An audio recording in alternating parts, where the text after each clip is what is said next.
In the third year of Ethan Shaw's affair, the long-absent system reappeared, telling me I could go home. For the last 10 days, I stopped arguing and fighting with him. I let him spend his nights away, staying with his mistress. I also allowed him to give her the things I cared about. The day I left was my birthday. He burst in with his mistress, knocking over my cake, and pinned me against the window. He demanded to know why I had harmed their child. "When did you become so vicious?" he asked. I laughed, but couldn't be bothered to explain anymore. "Yes, I am that vicious," I said. "So, you two have a good life together." Then, under his gaze, I turned and jumped from the 19th floor, ending everything in this world for me. Ding! This novel reminds you to click the subscribe button in the bottom right corner to read the complete novel. When the long-absent system finally appeared, telling me I could go home, I had just finished a heated argument with Ethan. He had just returned home after an intimate encounter with Bella Wright, the young mistress he was keeping. Seeing me lying on the bed, he approached and embraced me from behind. His warm lips trailed along my neck, one kiss after another. I sat up abruptly, instinctively slapping him across the face. "Ethan, if you're not disgusted, I certainly am." He froze for a moment, then mockingly touched his face before roughly grabbing me, pinning me in front of the bathroom mirror. He gripped my chin with one hand, his gaze venomous. "You're disgusted by me? Look at yourself, Stella Green. Do you have any resemblance to your former self?" I stared at my reflection in the mirror. My hair was disheveled, one strap of my nightgown hanging off my shoulder, looking like a madwoman.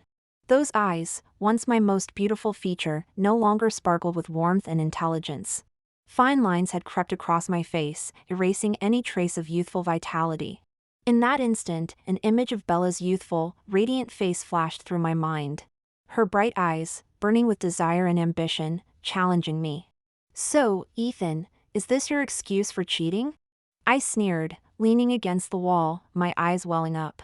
He slowly approached me, his fingertips gently wiping the corner of my eye. "I've told you more than once, it's just a fling. When I'm bored with it, I'll come back." "Stella, I've always loved you." Disgust. Uncontrollable disgust. I screamed in agony, grabbing a bottle and hurling it at the mirror, shattering it into pieces. "Get out! Get out!" After he left, I stood barefoot on the cold marble floor, staring out the window at the giant LED screen displaying Bella's modeling photo, which Ethan had commissioned. I let out a bitter laugh. Confrontations like today's had played out countless times over the past year. What began as heart-wrenching pain had now devolved into numb despair. I didn't originally belong in this world. 8 years ago, I came to this world on a mission to save Ethan Shaw, a troubled and bitter young man. Back then, his father had an affair, the family business went bankrupt. His mother took her own life, leaving behind massive debts. His eyes were lifeless. It was I who came here, approaching that pitiful young man on a bright, sunny morning. Later, I accompanied him living in a basement flat, sharing meager meals, gradually paying off all the debts. He once asked me, puzzled, "Why are you so kind to me?" I smiled, taking his hand, "Perhaps it's heaven's will." He lowered his head, whispering, "Then it's the best gift heaven has ever given me in this life." On the day my mission was completed, as if sensing I would leave, he held me tightly from behind all night, his eyes red-rimmed. My heart softened, and I hugged him back. "Ethan, I'm not going home." From that moment on, the system disappeared completely. For 5 whole years, it never appeared once. And it was during these 5 years that Ethan cheated, in the 3rd year of our marriage. He kept a young, beautiful aspiring model, Bella Wright. I still remember the day I discovered his infidelity. He came home drunk, hugging me and leaning on my shoulder, mumbling something in his dazed state. "Ella, why have you gotten shorter?" I found it amusing at the time. I've always been 5 feet 5 inches, and people don't suddenly shrink. Later, when I went through his phone, I discovered that Bella, the woman he was keeping, was 5 feet 9 inches. Tall and sexy, completely different from me. And that Ella he uttered, was it really Stella, or was it Bella? I can't recall many details from that day. I only remember the sudden roar in my head as my world turned upside down. Ethan knelt before me, crying and begging, saying he had made a mistake out of curiosity. 3 years of dating, 3 years of marriage, giving up on going home, only to end up like this. I couldn't accept it, couldn't let us go just like that. So, we silently agreed to maintain our marriage. But our rotten love, a rose infested with maggots, too precious to throw away yet nauseating to keep. Through his repeated betrayals, we argued and resented each other, until we were exhausted and heartbroken. Like cutting flesh with a blunt knife, slowly wearing away the last of our love. So when the long-dormant system awoke and spoke to me, I responded immediately. System, I regret it. I want to go home. Host, I warned you that day. What happens after the mission is something no one can predict. Including Ethan's change of heart, the system said. However, given your outstanding performance in previous tasks, I can grant you a special privilege and open a passage home for you once more. But, it will be in 10 days' time. I nodded, tears streaming down my face. All right, you have 10 days left in this world. The countdown to your departure officially begins now. The system disappeared again. The house once more fell into a deathly silence. I wiped away my tears and began to pack up. I no longer wanted to leave any trace of myself in this world. I packed all my clothes and threw them in the bin. Then I took down the wedding photos of Ethan and me from the wall, and retrieved the wedding ring he had given me. On our wedding day, Ethan had knelt before me, holding the 0.7-carat diamond ring that had cost him his entire savings. His voice choked with emotion. Stella, you are the only light in my dark life, he had said. I will be faithful to you alone for the rest of my life. This small 0.7-carat diamond, though modest, carried the most intense love between Ethan and me. I had worn it constantly, until that day when I saw Bella on his arm, her 5-carat pink diamond glittering brilliantly. From that moment, this ring had been relegated to a drawer. I smashed the ring against the wedding photo, shattering the glass instantly. Finally, I looked around this home filled with traces of my life with Ethan, and suddenly felt a sense of relief. I had been unhappy and struggling in this dysfunctional marriage for 5 years. Now, at last, I could leave. It was a kind of liberation. The next morning, I went downstairs. The room was dimly lit. Ethan was sitting on the sofa, smoking, his expression unreadable. Where's our wedding photo from the wall? He asked quietly, stopping me in my tracks. My phone kept buzzing with incoming messages. It was Bella, sending a picture of herself, holding a newly received bouquet of gold foil roses, her face beaming. Last night was exhausting, but getting this gift has cheered me right up. He noticed but continued to brazenly look at his phone. I've put it away. I replied calmly, walking past him to the kitchen to pour myself a glass of water. He extinguished his cigarette, smirked, and stood up. From his pocket, he produced a high-end Van Cleef & Arpels necklace. He came up behind me and fastened it around my neck. Still angry, he murmured, his breath hot on my ear. Here's a peace offering. It suits you perfectly. Stella, you'll always be Mrs. Shaw. No one can replace you. Not even Bella. When I'm done having my fun, we can try for a baby. How does that sound? I coldly pushed him away, turning to brush off the lipstick stains on his shirt collar. With a sardonic smile, I stepped back and left. Ethan and I once had a child together. But at that time, it was my first pregnancy, and I didn't even know it myself. Back then, I was still obsessed with Ethan's loyalty. Stubbornly waiting outside the hotel where he and Bella were staying, crying all night long. Until dawn, I saw with my own eyes Ethan holding Bella, his hand resting on her bottom as he helped her into the passenger seat. They quickly started making love in the car again. At that moment, gripping the steering wheel, I screamed uncontrollably and crashed into them in a fit of heartbreaking rage. That's when I lost the baby. It was the 4th time I discovered Ethan was still involved with her. Ethan looked a bit surprised but still didn't notice anything unusual. He just nodded thoughtfully and went out again. For 2 consecutive days, he didn't come home. During these 2 days, I watched the endless stream of gossip news about him and Bella. I remained calm, not making a single phone call or sending a single text message. Instead, I took all the properties and jewelry I had accumulated over the years and sold them off. Because the system had told me that I could still exercise my exchange rights. The wealth I had accumulated in this world could be exchanged when I returned to my world. In the first 2 years after our marriage, Ethan had quickly amassed a large fortune through his hard work. As newlyweds, it was the time when our feelings were most intense. All the properties he purchased were put under my name. He said that I had helped him out of the abyss before, and then suffered alongside him all the way, and he felt very guilty. Only by giving me enough money could he feel at ease. In the end, he didn't give me enough love, but he gave me enough money. So much that even if I returned to that world, it would still be enough to splurge for a lifetime. When there were 5 days left on the countdown, I drove to the suburbs. Now, there was only one villa's deed that hadn't been sold. This was the anniversary gift Ethan gave me after our marriage. During our sweet times, we spent all our holidays here, including that child, who was also conceived here. For us, this villa held extraordinary significance. My purpose for coming this time was to take out the deed and sell it to an estate agent. I drove into the villa complex. Since Ethan's affair, I hadn't been back here for 2 whole years. But everything before my eyes was brand new. The small garden outside the villa was full of roses.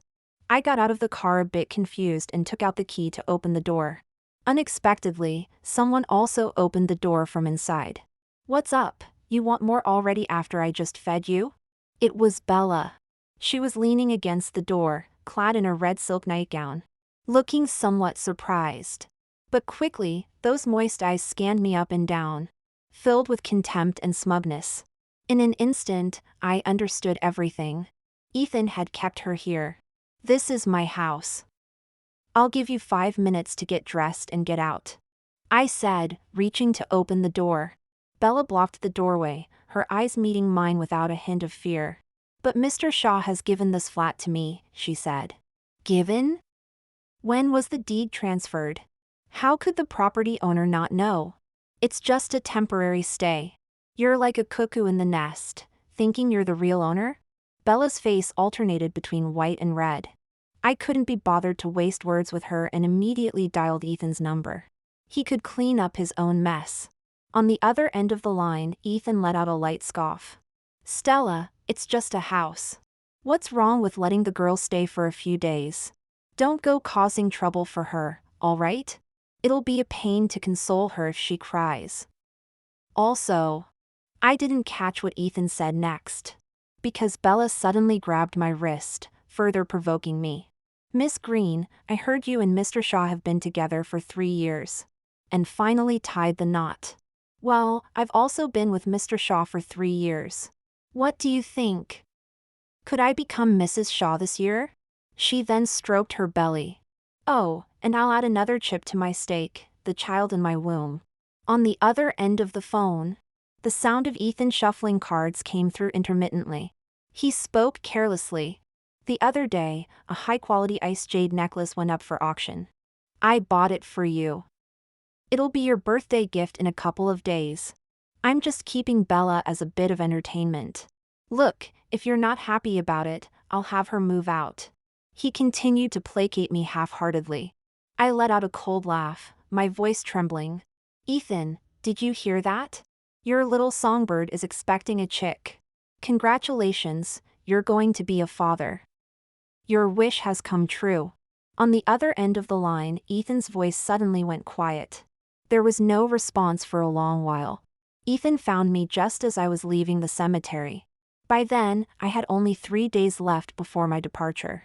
Bella's words had once again reminded me of that child. These past few days, I had visited the child's grave, bringing sweets. I hadn't gone home, nor had I answered Ethan's calls. It was as if I had vanished into thin air. So when Ethan saw me, he grabbed me abruptly and pulled me into his car without a word. Inside the vehicle, he placed both hands on the steering wheel, giving me a deep look before speaking in a husky voice. "I'll sort things out with Bella. Ethan once told me, a child should be born with the person you love most. In this lifetime, I'll only have children with you. Yet now he had gotten Bella pregnant. And here he was, still trying to play the devoted lover with me. I found it laughable, crossing my arms as I looked out the window. What's it got to do with me? It's not my child, after all. His gaze suddenly darkened, but he let out a chuckle, abruptly grabbing my wrist and forcing me to turn back to him. Stella Green, do you truly not care at all? His eyes grew increasingly bloodshot as he stared at me intently, as if afraid to miss any expression on my face. And where have you been these past 2 days? Not even answering your phone? But my face remained devoid of any emotion. I just gave him a faint look, telling him in a very soft voice, Ethan, I'm going home. A deathly silence fell over the air. After a long moment, he let out a cold laugh, as if he'd heard some grand joke, his tone arrogant. Home? Where can you go? You don't have a family home to return to. Besides me, do you have any family left in this world? I gazed at him silently, my eyes tinged with self-mockery. So, this is where love ends, in bitter words. Taking a deep breath, I felt there was no need to say anything more to him and got out of the car. Ethan slammed the steering wheel hard and drove away abruptly. Once again, we parted on bad terms. For the last 3 days, his behavior worsened progressively. Sometimes he would even bring Bella back home for the night, making all sorts of noises. As for me, I simply closed my bedroom door without asking a single question. On the last day before leaving this world, it was my birthday. Early in the morning, Ethan left home without so much as a glance at me. I spent the entire day alone at home, burning all the photos of Ethan and me. Then, I quietly waited for midnight to arrive. In the evening, I bought myself a small cake and carefully placed birthday candles on it. I turned off the lights, closed my eyes, clasped my hands together, and made a wish. I wished for a safe return home and to never see Ethan again. However, before I could blow out the candles, I heard the front door open. Ethan strode in, his face dark with anger. With him was Bella, her face streaked with tears. Before I could react, she slapped me hard across the face. Mrs. Shaw, I know you don't like me. But my baby is innocent. How could you hurt him? I touched my stinging cheek, feeling an urge to laugh bitterly. Honestly, I had no idea what she was talking about. I hadn't been anywhere today. But Bella's slap was clearly encouraged by Ethan's support. Ethan stood to the side, a cigar between his fingers, sneering. Stella, was that really necessary? Just because you can't have children, you had to send someone to run over hers? His words were sharp as a blade, reopening old wounds that had barely healed. But I had no time to argue with him anymore. The system reminded me I only had a few minutes left before departure. I walked straight up to them, ignoring Ethan, and slapped Bella back. This slap was payback for her earlier one, and a reward for being the other woman for 3 years. If I didn't do it now, I'd never have the chance again. Bella looked stunned. When she recovered, she immediately burst into tears and threw herself into Ethan's arms. He rubbed his temples and slowly pulled the tablecloth off. With a loud crash, the sharp sound of breaking dishes echoed through the large house. The cake, along with the plates and cups, shattered all over the floor, just like my 5-year marriage. He walked up to me, pinning me against the windowsill, and roughly grabbed my chin. Beneath his high, arched brows were eyes cold and devoid of emotion. I told you I would handle this. Why did you have to provoke her? Stella, when did you become so vicious and cruel?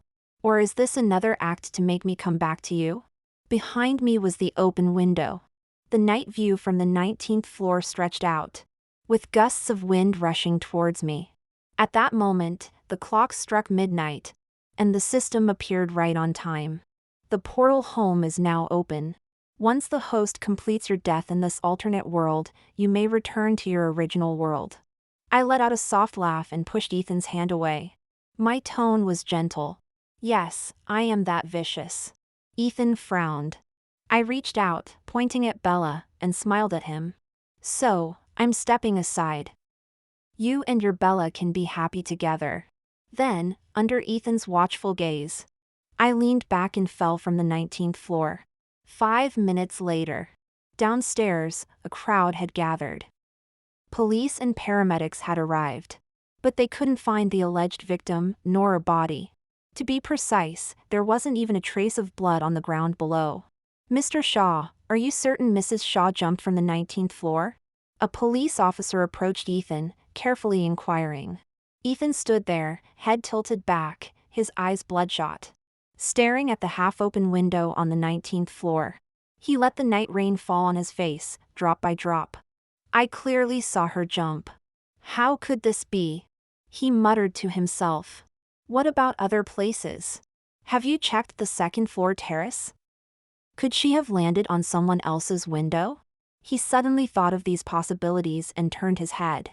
The police officer nodded helplessly and tried to comfort him. "Mr. Shaw, we've searched everywhere, but there's not a sign of her." At this point, the police didn't know how to handle the case. Both Ethan and Bella claimed to have witnessed Stella leap from the 19th floor. But not a single hair of hers could be found at the scene. It was as if she had vanished into thin air, disappeared from the face of the earth. Bella was terrified by what had just happened. A living person had jumped right before her eyes. Logically, from such a height, she should have been smashed to a pulp. But this person had mysteriously disappeared without a trace. Wrapped in a blanket, shivering all over. She walked up to Ethan and gently took his arm. "Let's go home. What happened today is so bizarre. I'm scared." But before she could finish, Ethan's hand struck her face. The slap was much harder than Stella's earlier, making her dizzy and nearly losing her balance. Ethan approached her with a dark expression, the atmosphere around him suddenly chilling. He gripped her chin, forcing her to look him in the eye. "Who told you to slap my wife?" Bella's eyes welled with tears, biting her lower lip hard, looking utterly wronged. "Didn't you say you'd bring me here to confront her?" "I said I'd come to back you up. But as soon as you walked in, you slapped her." "I never agreed to that." His grip tightened, his hand moving from her chin down to her neck. "Bella, if you hadn't insisted on making a scene for the sake of the child in your womb, if you hadn't caused this commotion today, Stella wouldn't have." Bella looked at Ethan before her, his eyes red and bulging, as if he wanted to strangle her. She began to struggle for breath, using her last bit of strength to pry his hand away, barely managing to utter a sentence. "Ethan, I'm carrying your child." The name Ethan reminded him of how Stella used to call him softly in the past. He suddenly came to his senses and released his grip. But the face he saw was entirely different from Stella's. Her face was flushed red, coughing violently. Ethan stood stunned for a moment, looking around at the noisy crowd. Among the diverse faces, the one he longed to see was nowhere to be found. Reality hit him brutally once again. He suddenly remembered that his Ella had leapt from the 19th floor, right before his eyes just 5 minutes ago. Her fate was still unknown. He panicked, stumbling and fleeing awkwardly towards his car. Inside the car, he slumped in the driver's seat, trembling as he lit a cigarette, finally regaining some composure. He stretched out one hand, staring at it blankly. Just moments ago, this very hand had nearly strangled Bella to death in a moment of confusion. Suddenly, he remembered a rainy night many years ago, when he had used the same hand to firmly grip a man's throat. That man was his own father. At 19, his father's affair was exposed by journalists. The Shaw Group was embroiled in scandal, and its stock price plummeted. Yet that man chose to flee with his mistress, transferring all the massive debts to Ethan and his mother. Overnight, Shaw Group went bankrupt, and his mother took her own life in despair. Later, one evening, he cornered the man who was about to escape. Out of control, he gripped his neck, his eyes blazing red. It was Stella who suddenly threw herself at him, grasping his hand. "Ethan, you can't. You mustn't. If you kill him, your life will be ruined." Ethan still remembered how heavy the rain was that night. So heavy that all he could hear was the torrential downpour, and Stella's heart-wrenching cries. Finally, he let go. Stella embraced him, trembling, holding him tighter and tighter. Afterwards, at Stella's urging, he chose to abandon thoughts of murder and revenge for his mother, and began to focus on living well. As time passed, things gradually improved. He finally found evidence of that man's business crimes and personally handed him over to the police. In the end, he took full control of Shaw Group, expanding and strengthening it step by step, saving money bit by bit. Then he married the girl he loved most. Smoke swirled in the car, the glowing cigarette but fell, burning Ethan's hand. He snapped out of his memories with a jolt. His eyes were already wet with tears. It was late at night when Ethan returned home. He had been to the police station, cooperating with their investigation. In the end, all he got was a missing persons report. Without finding Stella's body, the police couldn't issue a death certificate, so they could only classify her as missing for now. "Mr. Shaw, you can come here to exchange this for a death certificate." After she's been missing for 2 years, the officer had said. Ethan collapsed onto the sofa, letting out a bitter laugh as he tossed aside the missing persons report. "What death certificate? She's definitely playing some kind of trick on me again. She just wants me to come home." He lowered his gaze to the floor, where the cake he had knocked over earlier still lay. The open window nearby let in a cold draft. Everything around him was a stark reminder that what had just happened was real. His Stella had really jumped from here. Suddenly, he felt a chill run through his entire body. An endless cold crept up from his feet, winding its way up to pierce his heart. He couldn't bear to stay in the living room for another second and fled to the bedroom. Lying dazed on the bed, his mind kept replaying the image of Stella smiling at him before falling backwards. A sudden, intense pain shot through his head. It was so severe that he had to press hard on his temples just to keep it somewhat under control. His migraines were a remnant from years ago. Back then, he was buried under a mountain of debt, working several jobs a day, pushing his body to the limit. But every time he came home from work, there was always the face he longed to see, making him forget how exhausted he was. Thinking back, they were living in the smallest, most run-down basement flat at the time. It leaked in winter and was infested with cockroaches and rats in summer. It could hardly be called a real home. But his Stella never complained once. She made that tiny basement feel cozy and warm. They would lie on the wooden bed, his head in her lap, as she gently massaged his temples. One day, as she was rubbing his temples as usual, he suddenly noticed her hands. Her once smooth, fair skin was now covered in red blisters, some even raw and broken. It was clearly chilblains.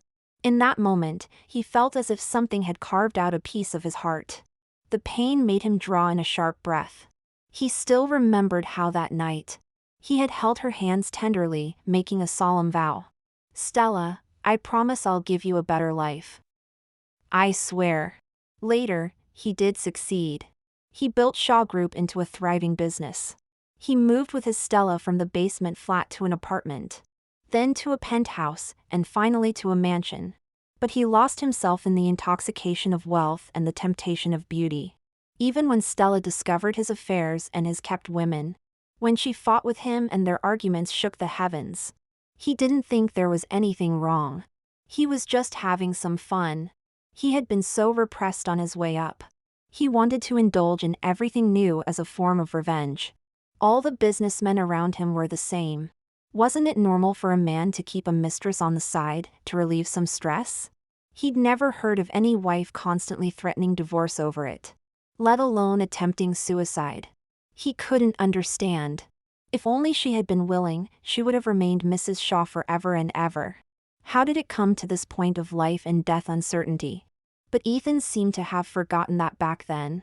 The reason he worked so hard to make money and climb out of the mire was so that he could be with his Stella forever, loving each other until they were old and gray. When I regained consciousness, I found myself lying on my familiar bed. My head was still throbbing slightly. Outside the window, a gentle drizzle continued to fall, just as it had when I leapt from the 19th floor. My heart tightened, and I quickly pushed open the window. What greeted my eyes was the old neighborhood street, filled with the aroma of street food and bustling with people buying snacks. I suddenly felt a wave of relief wash over me. Beside me, my phone chimed with a notification. "Your bank account has been credited with £80 million. A full £80 million. I clutched my phone tightly, raising my head in sudden realization. Everything I had experienced before wasn't a dream, it was all real.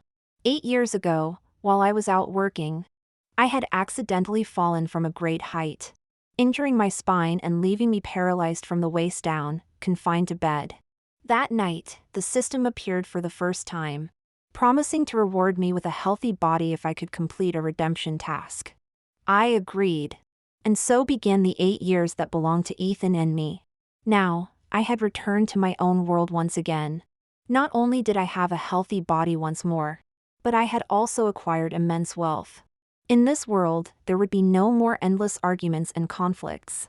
No more nights of crying alone, soaking my pillow in loneliness. No more suffocating marriage that felt like drowning every minute. I took a deep breath, my eyes moistening. The feeling of freedom. It felt so good. My life in the real world hasn't changed much. The only difference, perhaps, is that my bank account now holds more money than I could spend in a lifetime, granting me complete financial freedom. In between my busy work schedule, I've taken to traveling and holidaying alone. Sometimes it's the misty countryside of the southern region. Other times it's the desolate expanses of the Northern Territory. Each landscape captivates me endlessly. I've even bought a terraced house by the lake. From the floor-to-ceiling windows in my bedroom, I can see the shimmering surface of the lake. On days when I'm not traveling, I lazily curl up in the hanging chair in my bedroom, basking in the sunlight and reading. My cat occasionally jumps onto my lap, purring contentedly. There's no one to greet me with a cold face when I return home. No one to shout and argue with me. And certainly no one to pinch my cheeks and force me to look at what a mess I've become in the mirror. These days, I've taken the time to nurture myself properly. I've regained the bright, relaxed Stella Green the first once was. Everything in reality is good. In a world without Ethan Shaw, every day is sunny. 2 years later, I had almost forgotten that memory. Until that day, I had just finished drinking and chatting with my friends, and was lying in bed at home, feeling a bit fuzzy. The system contacted me again. When I heard the system's voice once more, I thought I had drunk too much and misheard. Until that white light reappeared before my eyes. Host, I'm very sorry to disturb you. But there's no other way. Because I used my special privilege to let you return home. The male lead Ethan Shaw still hasn't found your body and can't accept this fact. As his inner obsession deepens, the world he's in is about to collapse. If the alternate world collapses, I as the system will be punished with permanent sealing and deletion. Please help me by going back one more time to completely dispel the obsession in his heart. This time you don't need to complete any tasks. And you won't stay there permanently. Your time limit for this return is only 5 short hours. When the 5 hours are up, no matter the result, I will bring you back home. The system showed me some glimpses of Ethan's life over these 2 years. During this time, he went to work as normal, handling company matters. But his temperament became more volatile, with employees on edge every day, afraid of making mistakes. Even the vases in his office had been replaced dozens of times. Occasionally when business partners mentioned my death in front of him, or even tried to introduce women to him, he would stare at them with an extremely cold gaze, warning them word by word that I was not dead. This scared people so much they would look at each other in dismay and flee. Afterwards, he would still ask his assistant if I had sent him any messages today. I fell silent. I didn't feel much more moved, but rather felt numb. But hearing the system's almost pleading voice, thinking of how it had accompanied lonely me for 8 years in the alternate world, completing tasks. Even when it went dormant at the end, it was only because it heard my call for help that it opened the special privilege to send me home, regardless of consequences. Not quite friends, but more than friends. After careful consideration, I still agreed. Back then, my farewell with Ethan had indeed been rather hasty. At that time, it was a sea of hatred and emotions. Even the parting was tinged with some resentment. Not hesitating to die in the most tragic way in front of him. To the extent that he still can't let go even now. So this time, let me completely cut off his thoughts and make him give up hope entirely. Opening my eyes once again, I had returned to that world, the home Ethan and I once shared. It was already late, the house was dark with no lights on, silent and empty. After 2 years, I had almost forgotten everything here. But everything in this house vividly reminded me. I had once lived in this place for a full 8 years. The layout of the house had never changed, always maintaining the way it was before I left. Even the wedding photo I had scratched with my diamond ring had been restored by Ethan and rehung on the living room wall. Except that because of my departure, my half had become blank. Walking into the bedroom, my pillow was still placed side by side with Ethan's, as if I had never left. Even my favorite book was quietly lying by the bedside where I used to keep it. I picked up the book and opened it. The yellowed pages, slightly curled edges, each page bearing traces of being turned countless times. The system had told me that after I left, on every night Ethan had trouble sleeping, he relied on this book to fall asleep. Because with my disappearance, everything related to me disappeared, including my clothes, personal photos, etc. Only this book he bought at the bookstore remained, with my markings becoming the only trace that I had ever existed.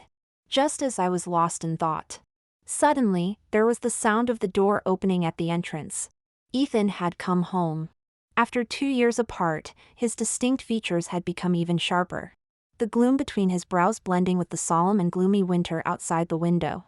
He changed his shoes, entered the house, didn't even turn on the lights, and didn't notice I was in the bedroom. In the dim living room, he went straight to the sofa, skillfully lit a cigarette. Sparks flickered between his fingers, occasionally blown bright and dim by the wind. As the cigarette burned out between his fingers, he picked up his phone, frowning as he browsed through the day's messages. In the past, when he was out socializing, he would always complain that my messages were annoying, and was in the habit of reading but not replying to me. Later, I gradually stopped sending messages, gradually stopped looking forward to when he would come home. He supported his forehead with one hand.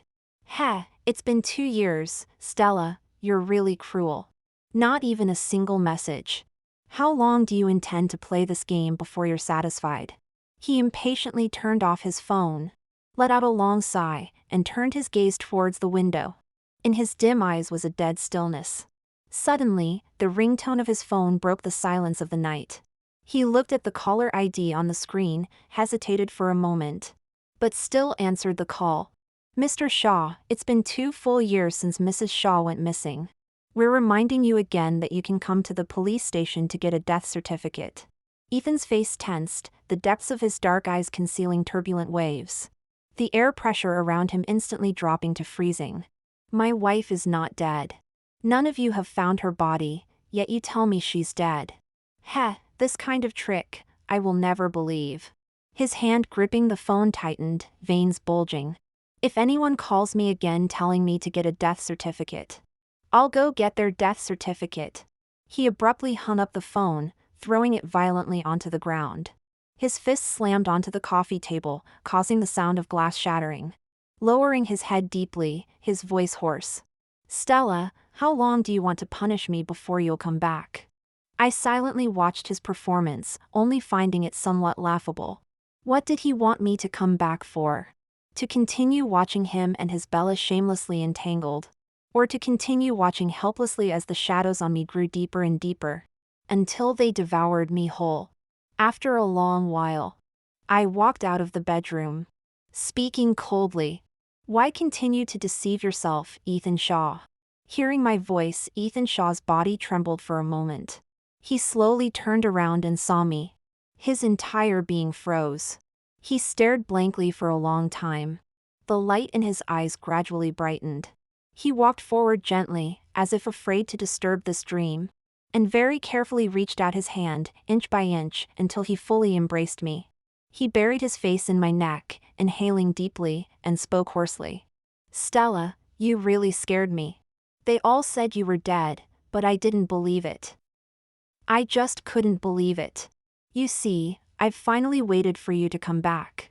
I coldly pushed him away, looking into his eyes without a trace of emotion. Ethan, I did die. Don't you remember? 2 years ago, I jumped from the 19th floor right in front of you. With my blessings for you and Bella, I fell under your gaze. His long eyelashes trembled, and he seemed a bit lost. He finally seemed to realize that I had indeed died in front of him 2 years ago. One moment I was speaking softly to him. The next I was falling backwards from the 19th floor. Without any hesitation or lingering. Just like that, I disappeared from his world. Ethan's face suddenly turned paper white. His hands trembling uncontrollably as he gripped my shoulders. No, it's impossible. Stella, you're clearly standing right here, you've clearly come back. After you left, I made Bella lose the baby. I don't contact her anymore, I don't see her anymore. Stella, can we just live our lives together, please? I shook my head, looking at him calmly. Standing by the window I had once jumped from. I opened it, feeling the cold night wind, almost the same as 2 years ago. Ethan, do you remember how we met? 8 years ago, I was brought to this world by the system. I appeared out of thin air in front of the down and out Ethan. At that time, he had just lost his mother and had been threatened and beaten by debt collectors. He was standing on a high rooftop, with one foot already stepping out. It was I who fell from the sky, knocking him to the ground. Propping myself up on top of him.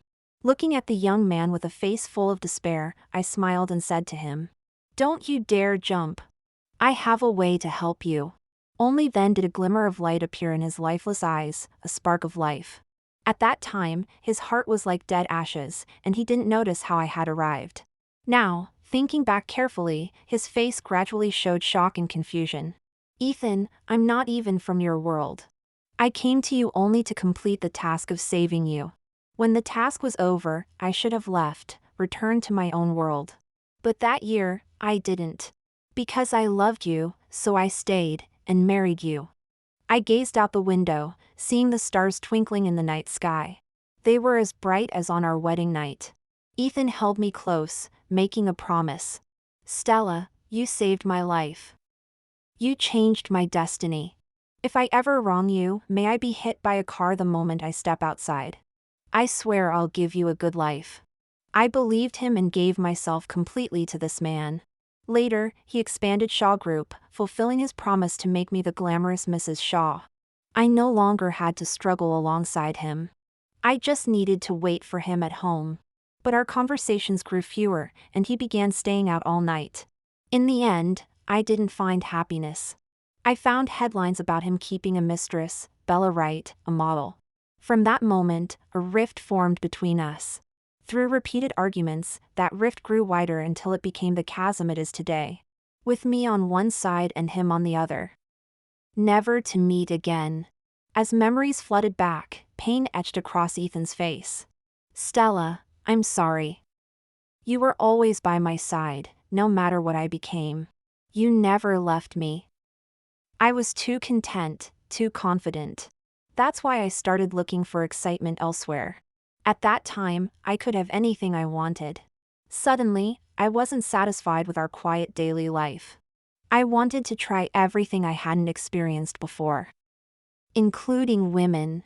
He lowered his head, hands clenched tight. I never thought you'd leave. I thought after 8 years together, you were dispensable in my life.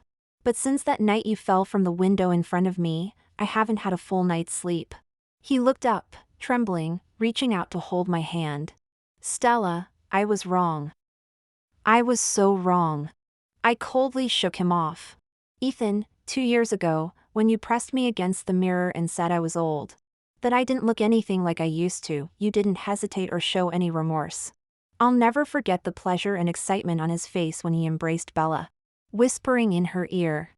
Nor will I forget his contemptuous indifference during our every argument. Those scenes that made me look like a madwoman are hard to forget. Love is like tending a flower. He poisoned me drop by drop with his infidelity and betrayal. He made me wither. Ethan's eyes were red-rimmed, almost bleeding with emotion. No, it wasn't like that. I just lost my head when we argued. I didn't know. Stella, you've always been the only one I love. Ethan, you keep saying you never cared for Bella. Is that really true? You gave her money, time, and affection. If that's not love, what is it? You say you love me, but is your love coldness, arguments, or confrontation?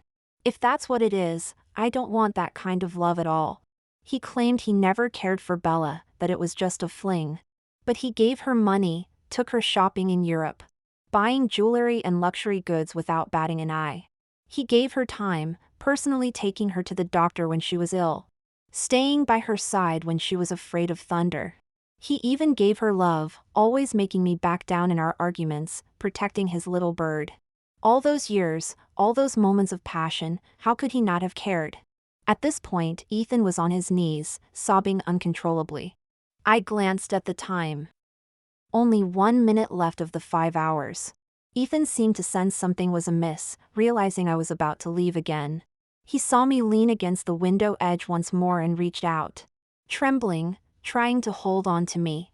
"Stella, don't leave me, don't abandon me." In my ears, the system had already started the countdown. "Ethan, I came back for these last 5 hours. Because we only truly loved each other for 5 years. We loved each other once, but now we don't love anymore." Somehow, Ethan had exchanged 5 years of our time together for my brief 5-hour return. But it was only 5 hours. There was no more love left to sustain us for even a second longer. The time portal opened again. I looked at Ethan one last time. His tears fell onto my hand, burning hot. 8 years ago, when he cared for me most, his tears were just as hot. "Ethan, goodbye. We'll never meet again."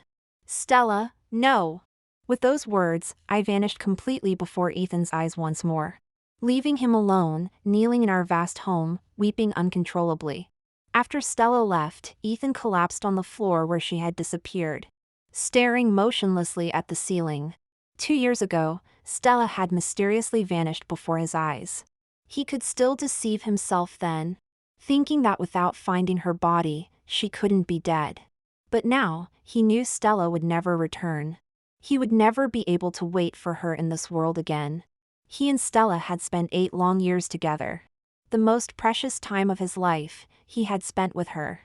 It was her arrival that made him believe in love again and taught him how to love bit by bit. His original life plan was to marry Stella, have a child, and live happily ever after. He had achieved the first goal, marrying Stella. But ironically, fate sometimes is just a dash. And after starting a new line in their love story, it was no longer the ending they had hoped for. All the beauty came to an abrupt end in the 3rd year of their marriage.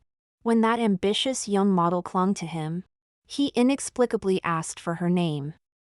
Bella Wright. Bella. Stella. That night, he kept her. Later, he continued to do many things he couldn't understand himself. By the time he came to his senses, there was no turning back for them. He remembered that he and Stella once had a child too. Unfortunately, before he could experience the joy of being a father, that child was lost due to his betrayal. Later, Bella told him he was going to be a father again. At first, he was delighted, even a bit flustered. The joy of new life clouded his judgment, to the extent that he actually believed Bella's words, thinking it was Stella who had sent someone to kill their child. It was that moment of confusion that caused Stella to leap from the 19th floor, disappearing from his life for 2 whole years.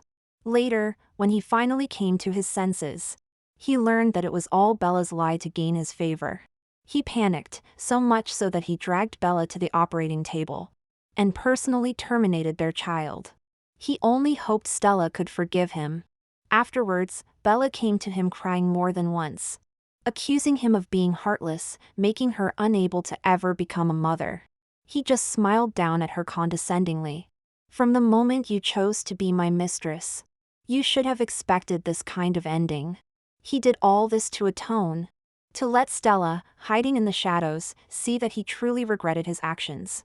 But after waiting for 2 years, what he got was not reconciliation, but the final blow to his heart. After who knows how long, Ethan crawled up from the floor and slowly walked to the wide-open window. Looking down, pitch black, like an abyss. But his Stella had jumped down from here so resolutely, without a trace of hesitation. He spread his arms and closed his eyes, feeling the night breeze rustling. She said if she jumped, she would go home. If he jumped, would he be able to see her too? A moment later, without any hesitation, he leapt down, ending his life at 26 years old. And with his death, The redemption mission for the male lead Ethan Shaw was completely over. The alternate world resumed its normal operation. The system heaved a sigh of relief. And with a rumbling sound, it initiated a new round of mission cycles.